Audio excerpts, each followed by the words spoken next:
Imagine a man named Daniel. He wasn't a young boy anymore. In fact, he was quite old, maybe even older than your grandparents. Daniel lived in a land called Babylon, far away from his home, but his heart was always close to God.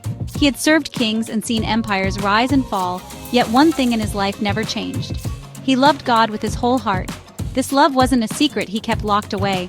It was something he showed every single day, in the big things, and especially in the small, quiet moments that no one else always saw. His life was a beautiful song of faithfulness to the one who made him. Daniel had a very special habit. 3 times every day, he would go to his room and open his windows that faced toward his faraway home of Jerusalem.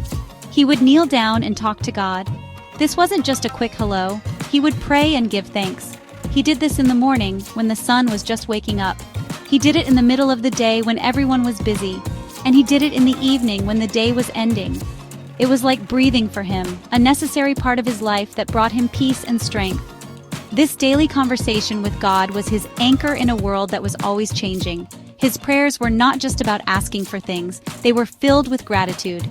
He thanked God for his goodness, for his protection, and for his constant presence. Even though he had been taken from his home as a young man and had lived in a foreign land for over 65 years, he never forgot who he was. He was a child of God. This simple, powerful truth shaped every decision he made and every word he spoke. His consistent prayer life made his faith strong, like a tall, sturdy tree with deep roots that could not be shaken by any storm that came his way. This foundation of faith made Daniel a very special person in the kingdom. The king, whose name was Darius, saw something unique in Daniel. He saw a man who was honest, wise, and full of integrity. He trusted Daniel so much that he planned to put him in charge of the entire kingdom. Daniel didn't seek this power for himself. He simply served faithfully wherever he was placed. His excellence came from a deeper source. It flowed from his daily connection to God, which gave him the wisdom and character that even a powerful king could not help but admire and respect. Not everyone was happy about Daniel's success. Other leaders in the kingdom grew jealous of him. They saw how much King Darius liked and trusted Daniel, and they wanted that power for themselves. They watched Daniel very closely, trying to find something wrong he had done. They looked at his work, but he was so honest and did his job so well that they couldn't find any mistakes. They looked at his life, but he was so good and kind that they couldn't find any fault. This made them very frustrated, but it also gave them a wicked idea. They knew there was one thing Daniel would never, ever stop doing.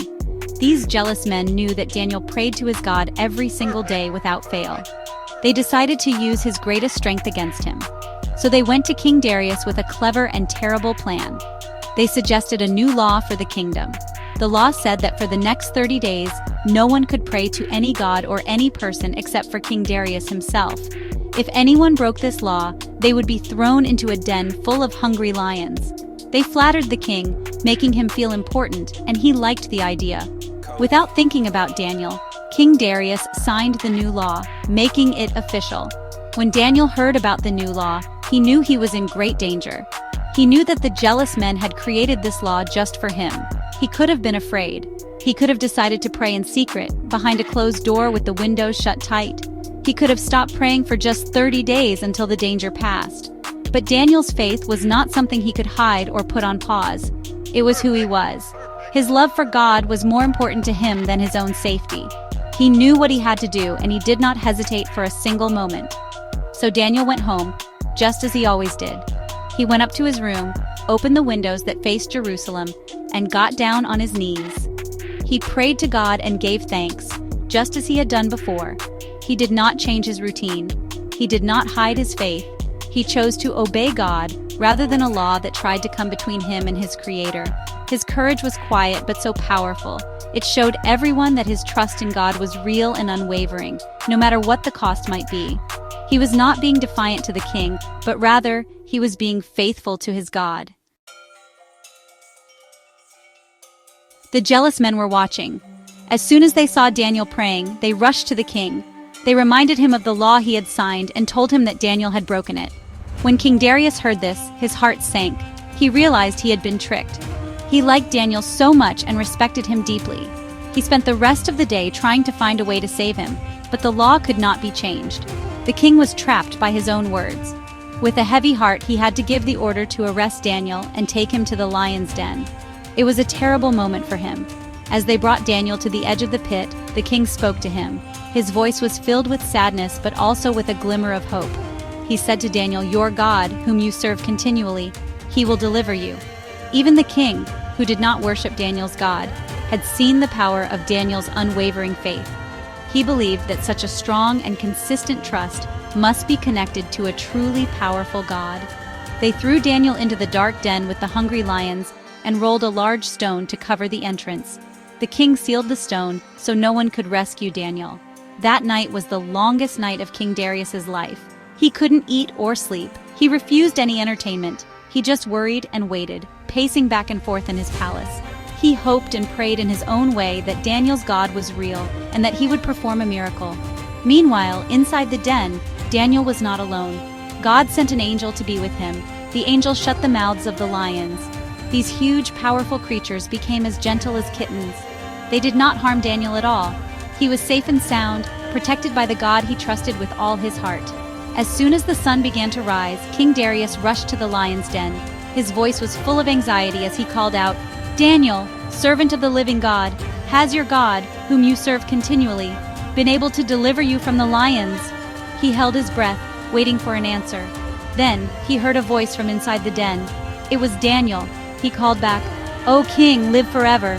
My God sent his angel and shut the lions' mouths, and they have not harmed me, because I was found innocent before him." The king was overcome with joy. The king immediately ordered that Daniel be lifted out of the den. When they brought him out, everyone could see that he was completely unharmed. There wasn't even a scratch on him. The Bible tells us the reason why he was safe, because he believed in his God. Daniel's trust was not just a feeling, it was a deep, powerful belief that he lived out every single day.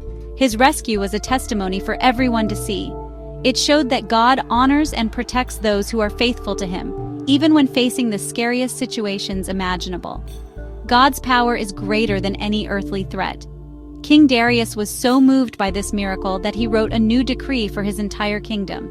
He commanded all his people to fear and respect the God of Daniel. He said that Daniel's God is the living God, the one who rescues and saves, and who performs signs and wonders in heaven and on earth. Because of Daniel's courage and faithfulness, an entire nation learned about the power and love of the one true God. Daniel's quiet life of prayer had a loud and powerful impact that reached far beyond his own personal safety, changing the hearts of kings and kingdoms. The story of Daniel is not just for people who lived long ago, it's for you and for me, right here, right now. It teaches us that prayer is a lifelong journey. Daniel was an old man, but he never stopped talking to God. It doesn't matter if you are young or old, you can build a strong relationship with God through daily prayer. Just like Daniel, we can find strength and peace by making conversation with God a regular part of our day. It's a habit that helps our faith grow deep roots, making us strong for whatever we may face in life. Daniel's life also teaches us about courage. True courage isn't about not being afraid. It's about doing the right thing even when you are afraid. Daniel chose to obey God, and God honored his choice. We can learn to be brave by trusting that God is always with us, no matter what. Whether our lion's den is a problem at school, a difficult decision, or a scary situation, we can remember Daniel. We can trust that the same God who shut the mouths of the lions is with us, ready to give us the strength and courage we need to be faithful to him.